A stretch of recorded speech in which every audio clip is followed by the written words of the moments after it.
我那时候没有想到要把它毛起来拍，真的是这要不然我现在就可以给你看了。我那时候看到我觉得说，太难嘞，它架高地板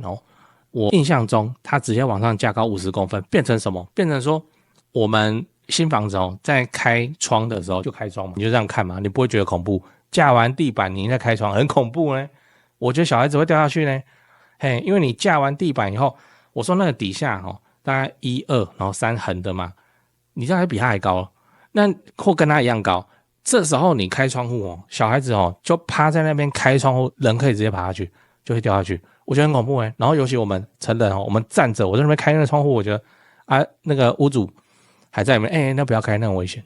靠腰，那你架这地板干嘛？那他说储藏储藏我看也不好储藏，它也是东西要黑凹起来，东西要清走以后这样子，然后拉起来，然后拉起来以后有够深，那个人还要下去，还要坐着，然后下去，然后再看你要挖什么东西，挖出来还分区，为了收纳搞成这样。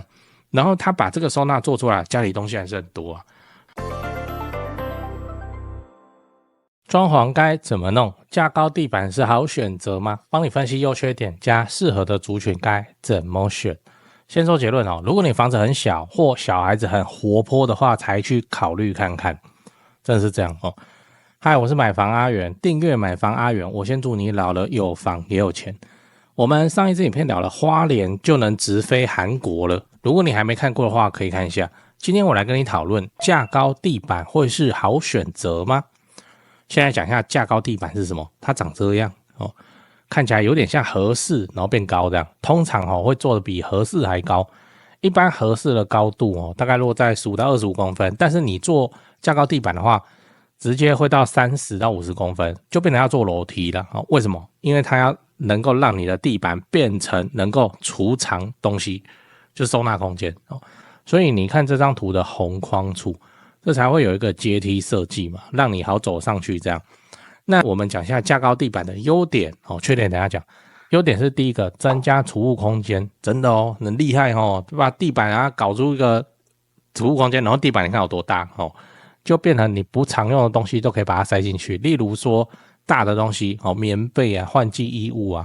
都可以用。很多小坪数的房子会做架高地板，尤其是那种极小的坪数，1房1厅1房1厅的话那如果它的厅可以容许一半来做架高地板，它收纳几乎就可以被解掉了。这个都有 YouTuber 直接拍影片了，就架高地板收纳魔法。我必须先讲，这个架高地板是以前流行过的东西，10年之前有流行过一阵子这个东西，后来你看现在又不见了，对不对？表示怎么样？它没有承受住市场的考验，它有它的问题，缺点等一下讲。第二点，提升空间立体度，就那个设计感你就被垫高了嘛，所以就有那种日式卧榻的设计感。你装潢处理好的话会让空间看起来比较漂亮。那这个就看你这个利多，这个优点我个人觉得可有可无。第三个，可以隐藏管线因为你有架高嘛，所以你要走线可以直接走地板下的空间，那就不用在那边敲地板，有的没的，维修会变方便，也还好对那再来你要知道架高地板的缺点我们也来讲一下架高地板会有什么缺点来，第一个很贵，真的很贵因为架高地板然后它要先做龙骨的结构，龙骨结构是像这样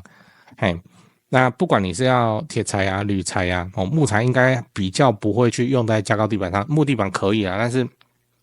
铁材铝材就比较好，然后不会形变，里面不会生白蚁，它造价很高，工期也会比较长。第二点，会有压迫感像我们刚才讲的，你架高地板架成这样以现在预售屋来说3米的层高，再给你扣掉地板，假设你架高地板50公分，你上面还要包天花板那你的房子会变得矮矮小小间这样，所以很不 OK 啦，会变成说你身高180你这个手举起来你就摸得到天花板，这还是最好的情况你的房子会有梁那些梁又粗又大那到时候可能会变成怎样，就是这样，你都不用跳你就可以摸到梁了。所以架高地板你想做你还不一定是可以做的嘞。那你买预售的话真的是要开盲盒，哇，看这个管线不包天花板不行，那你就变成要封天花板，高度还会再降低。一旦降低，你不应该再去考虑架高地板，因为空间就会变得很诡异很狭隘。最后你要知道谁适合做架高地板这种东西它会产生，会在市场中流行一阵子，真的也是有需求才会发生，到底是谁需要嘞？来小坪数的房子就是你的坪数已经小到收纳就是 GG 了。例如说室内14坪现在很多新房子都这样，室内14坪它是卖你2房甚至极端一点还可以做到室内14坪2个卫浴这个我都去看过。有些屋主就必须要考虑去做架高地板，才有办法去做收纳，省那个收纳空间然后架完地板以后省什么？省床架你就看你双人床多高，大概就是这么高啊就整间都，那你看腾出来的地方是不是都可以做你的那个做你的收纳了？那这样收纳的问题是没错是可以一次被解掉，不过那个拿取有够麻烦，你上面东西要清完，然后拉开来怎样有的没的。第二，家里小孩子就是小孩子蹦蹦跳跳嘛然后就叫他们去，比方说某间房间你特别架高地板，你叫他去那里玩那底下有架高，然后里面有塞一些隔音材或者怎么样，就比较不会让楼下跑上来抗议。那如果你是在林口啊、汐止啊这种相对潮湿的地方，你架高地板可能就不是什么很好的选择，因为那个龙骨的问题。如果你有选木头的准备潮湿腐烂或是什么不然你就是为了它你要那边放一台除湿机你也不确定说你家适不适合做架高地板。如果你是在台北的话你就可以看最后的广告，就是那个汉一汉一的LINE账号，他们装潢经验很丰富，然后可以给实务上的建议。不过我跟你讲，他们架高地板拆的比做的还多。架高地板确实就是一个，有观众朋友在问我我做这一集那实务上现在都退流行退光光的一个东西。最后我想问你，你会因为什么情况你想要去架高地板？ A. 增加储藏空间， B. 怕小孩吵到邻居， C. 干嘛要架高？对讲个题外话，就是现在的房地产市场很冷清那让你感到害怕，不太敢继续置产。我的看法是这样先说结论，现在是对高雄市低总价的中古屋而言，教科书级别的巴菲特，别人恐惧我贪婪时刻真的我没胡乱因为高雄市的重大建设跟民间投资跟工作人口都还持续的在盖在成长，都没有停。2026年开始会陆陆续续的启用或是开幕，而且像台积电的正式上班人数嘛，也都还在成长中，还没有完全发酵。以现在的自产周期要出租放生满5年来看现在真的是比去年疯狂的去年还要美的进场时间点。我认真我这种重大建设旁中古屋的流派就是这里好，赚不是最多但是稳健到爆。天塌下来了，有预售屋顶着嘛那我都还持续在看你不用怕，因为我们的目标是老了有房也有钱关税台币升值就不过是30年自产周期中的一朵乌云而已。安北高雄、南高雄自产中古屋就找台湾房屋美术资讯店林店长处理，LINE就加小老鼠 go 5个 go 加这个 LINE 来慢慢看 po 给你的房子，都挑过都有战斗力的。反正天塌下来了，有预售屋顶着了，我们中古屋真的是非常的稳健安台北市、新北市自产就找肖店长，LINE就加小老鼠拜台北直接看低于实价登录的房子。最后请你购买我买房阿元的 YouTube 频道会员我会挑出能够拉抬房价的重大建设我的高雄自产作业就直接给你抄，1个月250块钱，自产高雄之前上个保险非常的便宜。你有购买会员的话，就我回答问题会详细也认真很多那通常会用到录音去好好讲，这样没有买的会员我就简答。老了有房也有钱，这个目标才是我们的追求。现在就点开资讯栏加入会员，直接开始抄作业。我是买房阿元，加入会员，祝你老了有房也有钱。讲八卦，我讲2个八卦。第一个是我去看架高地板的房子，第二个是我又拿一间591的，请 AI 画那个 before after 来跟你分析这次就很典型这个 AI 分析会出错的，我会告诉你错在哪里。第一个八卦我去看过架高地板它还不是什么很老的房子它那个屋龄大概18、19年，然后在室内客厅没有它的其他每个房间都做架高地板，就是为了要收纳。我跟你说问题很大，因为这种稍微新的房子我们是这样判断的，就是看你的窗开的大不大，低不低。你新的房子你窗户才会开低，你那个老旧公寓老华夏大概窗户就会开在你腰以上嘛，就很像你知道我在讲什么，好像一般学校有没有开窗的那个高度。但是新的案子啊，稍微新的屋龄也不用到全新的屋龄它是不是窗都开很大，然后怎么样？然后它都可以开得很低，那个是距离地板往上40公分而已呢普遍是这样然后通常反正就是底下会有一个横的窗户，也不能开关，然后上面就是你可以左右移，很典型嘛，就是这种嘛，增加采光面积。你这种房子架高地板会发生什么事？我还真的去看过，哇，真的是我那时候没有想到要把它毛起来拍，真的是这要不然我现在就可以给你看了。我那时候看到我觉得说，太难呢，它架高地板我印象中它直接往上架高50公分，变成什么？变成说我们新房子在开窗的时候就开窗嘛，你就这样看嘛，你不会觉得恐怖。架完地板你再开窗很恐怖呢，我觉得小孩子会掉下去呢。因为你架完地板以后，我说那个底下大概1、2然后3横的嘛，你这样还比他还高，那或跟他一样高。这时候你开窗户小孩子就趴在那边开窗户，人可以直接爬下去，就会掉下去，我觉得很恐怖然后尤其我们成人我们站着，我在那边开那个窗户，我觉得那个屋主还在里面，那不要开，那很危险。靠腰，那你架这地板干嘛？那他说储藏储藏我看也不好储藏，它也是东西要黑凹起来，东西要清走以后这样子，然后拉起来，然后拉起来以后有够深，那个人还要下去，还要坐着，然后下去，然后再看你要挖什么东西，挖出来还分区，为了收纳搞成这样。然后他把这个收纳做出来，家里东西还是很多所以我看的那个架高地板对我而言，我是不会去做架高地板的，因为太危险了。你自己想想看，那个我说很典型的窗户，像这张图来你看你在架高地板就这么高嘞，那你在开窗户的时候你这个是窗户直接还没有你的膝盖高嘞，那你跨一步你就掉下去了，非常非常的危险非常非常的恐怖。所以我坚决反对去架高地板，尤其家里又有小孩，因为你架完那个地板之后，你那个窗户不会开，那不是很压给的事吗？然后收纳就搞收纳魔法，收纳魔法有一个重点就是立面墙壁把它利用起来层架你好歹你钉一排你就很好放，就非常好放。其实系统柜要干嘛？它也是把那个立面空间利用起来大概就是这样。你只要有办法毛起来去利用你的墙上立面这东西，你收纳问题真的会被减少一大半掉，没有必要去用一个真的很雅给的架高地板。主要是什么？主要是危险，是真的很危险。好，那第二个八卦我们来看 AI 我又无聊我又跑去找了那个591的中古屋然后来给你看说我们在看房子为什么不会怕，为什么我们能够接受废墟这真的是需要训练的。我们现在是有那个经验，所以我们看到不会怕。现在真的很好现在有 AI 的帮忙，你可以现场站着，然后就拍一张废墟，然后就 AI 画漂亮给你看之前都是用 ChatGPT 5，就是做什么吉卜力动画风格的那个，但是现在又推出一个我这样使用以后效果不错，至少在房子的尺寸的准确度而且你描述的精准程度它不会错意啦光在改造房子这件事情上比那个 ChatGPT 5还要好的就是 Google 现在推出的绘图的模型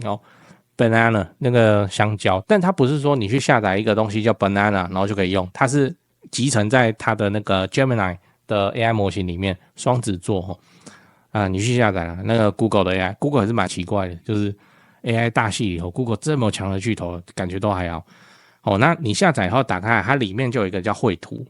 你就是拍照传，然后讲你要的东西，然后按绘图让它去跑好，那我要表达的事情是你以后看到废墟你不要怕，你不要好脏好恶心我要走了那你可能会错失很多那种宝藏的机会。我们现在来看来看这个 before after 来第一张，你看这个阳台又脏又烂漏水壁这应该是没人住的阳台。那看到这个屋况所有的女孩子，我为什么一直强调男生没差那女生才有差，是因为我们当过兵，我觉得这个叫屋况很好了这个对我们的那个部队来说，这叫屋况很好就这样。然后这个东西不用怕请 AI 改可以改成什么程度？可以改成这样这真的你不用请到设计师你请任何一个同胞他都跟你说这台我上你就地板木纹砖给它上然后或者阳台也有人铺 SPC 因为他说这个 SPC 本来就防水只是怕晒太阳而已。然后你看 AI 还是有毛病，他在那边拉一杆那个窗帘是要干嘛？不知道但是做成这样啊，对任何统包来说都没有难度。你可以对比一下，就是 before 跟 after， 你看到你真的是不用怕，真的是可以。你下次看到废墟你直接站着现场拍一张照叫他画你就知道说，这个拿来改那我就变成这样的物况，大家都能接受，我也好出租甚至我要拿来卖，那个买方也都 OK 了啊。剩下问题是多少钱嘛？好，来看第二个有没有这个中古屋？中古屋又长这样，你看那个窗户，这个就是我说的窗户开的比较高。现在新的房子的窗户开的会很低。好像这个窗户，这间你看这个屋况，这个屋顶我会说它地板已经换新过了，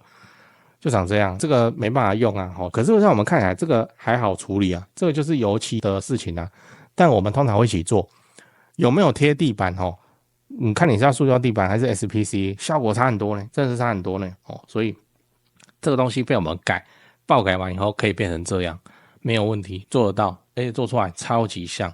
以 AI 来说我还会拉一盏吊灯，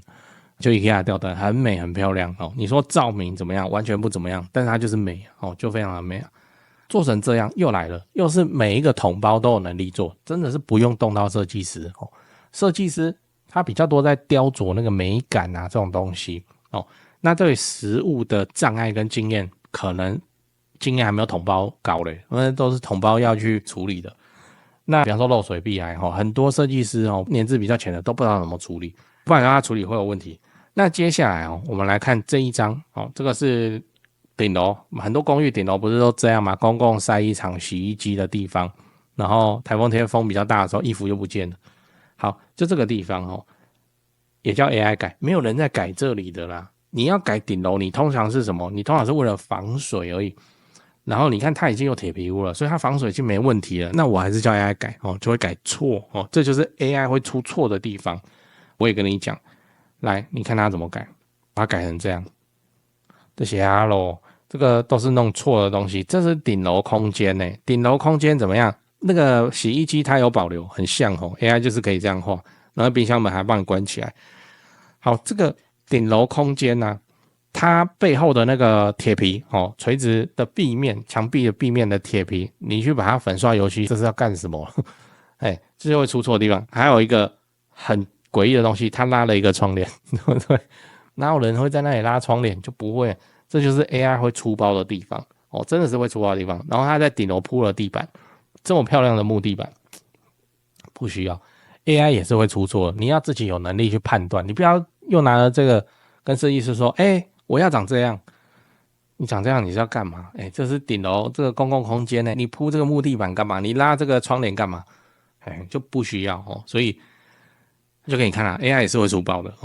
你叫他做什么他就做，但是他不会了解这边的合理性或是怎么样，你叫他做他就做了好，来我们再来看下一个，一样就是刚刚房子的中古屋，你看看那一整面壁癌叫你睡里面你要不要然后再来请 AI 改完变怎样改完变这样，做得到而且会很像非常的像这真没什么，天地壁窗框等大概弄一弄就这样那个窗框有时候窗框也不太会坏而且它通常会被那个窗帘遮起来，所以也不一定要去换，你知道，天地壁窗灯大概就是这样，弄完以后可以长这样，非常的像可以弄得非常的像，比例还是有错嘛？你看这个是有一个原图是有一道小墙出来的小墙然后这个 AI 画出来以后，它就变成就没有那道墙了那你可以留啊，就反正出来很像，真的很像，我无法跟你说这个有多像，我再拍一集会有影片，因为我整理完了。好，那我们再来看下一张这是客厅中古屋的客厅就长这个鸟样。我相信很多的那个朋友女孩子看到这个她就不要，但是经过 AI 现场直接画图画出来可以变成这样，是不是又突然又没问题了？突然又有那个文青风又跑出来了。这个风格使用的是 IKEA 北欧风，你可以试一个东西我个人觉得蛮厉害的，叫做日杂风，日式杂货风日杂风出来是很有味道，也是很好看这样。我们做可以做成这样所以你看到废墟真的是不用太担心，这间屋况已经叫很好了很好了好，以上就带你看完了这个 AI 改房子你下次看到废墟真的不用害怕哦，那你就手机拿出来就拍就改，剩下问题是什么？是多少钱而已。你只是要自产收租哦，你弄的天地壁窗灯这个弄一弄就已经很漂亮很好出租了，很 IKEA 风了，你的租金就会拉高非常的多了。你说这有什么贵的东西吗？完全没有哦。我们连那个天花板双眼皮什么的通通都没做效果一样非常非常的好看跟出众。你可以去了解看看。你最近在找室内装潢公司吗？我查到一个有趣的资料讲给你听，就是说民众在找室内设计公司最讨厌遇到的几个状况。来，第一个，设计师承包商收款后跑路，对吗？这确实很糟糕，因为这等于是装潢蟑螂，这就要打诉讼，可是房子还是拆在那边很讨厌这样。不过我知道有一家不会这样，因为他几千万的门市，在家装潢都是老板自己买自己装的有那个财务的实力。那现场也有直接可以挑瓷砖、挑板材的地方大门市找得到人，跑不掉。那真的做爆了的话，也兜得了底都还赔得起。第二点是施工不良，日后漏水我都施工了还漏水，这样这也确实很麻烦，因为都住进去了嘛。那到时候为了要修漏水，可能还影响到邻居搞得家里又要变工地。不过我知道有一家不会这样至少豪宅案子也是敢委托他们去做。那第三点是恶意追加费用，预算严重超支，这个也是很糟糕，就是通常是发生在那种跑单帮的设计师就他是先低价报价，然后把案子接进来，然后后面再一直加，反正我都拆下去了，那你不加也不行，就会感觉像被绑架一样。这个我观众也反映过非常多这种情况。不过我知道有一家不会这样，因为他们就做10几年了那这个案例上跟那个施工上跟他的售后去看他的 Google 评论评价就知道了。你刚刚看到的画面全部都是他们家以前施工做过的案例照片。接下来我都放完工后的照片给你看。先说结论台北市、新北市地区的朋友，反正就是蘆洲，他们店在蘆洲，蘆洲开车30-40分钟之内可以到的地区。那家里要装修或者自产的要装修，就找这一家室内装修公司先问问看。汉一室内装修，因为我有认识老板，那又加上很多双北的朋友在请我推荐室内设计公司。双北什么老屋翻新隔套老公寓预售屋交屋要整理要收租的，我就推荐这家汉一室内装修。汉一陈老板案件经验非常丰富，他给我历年来的施工照片，案场超过100场照片超过27000多张，我都不知道怎么挑那加这个 LINE 可以跟助理先描述你的需求，甚至直接传屋况的照片，初步谈一谈之后应该就会去丈量了室内设计是这样就你找谁不是找，就是找而已嘛，就是怕被骗怕被敲而已嘛那我推荐我信任汉一陈老板。那你的房子要装潢那就找汉一室内装修，先加他们先去问一下。双北装潢就找汉一室内装修。买房阿元推荐，总是比在外面乱找还要安全一点。现在就加 LINE 的 ID 是小老鼠HANYI 汉一。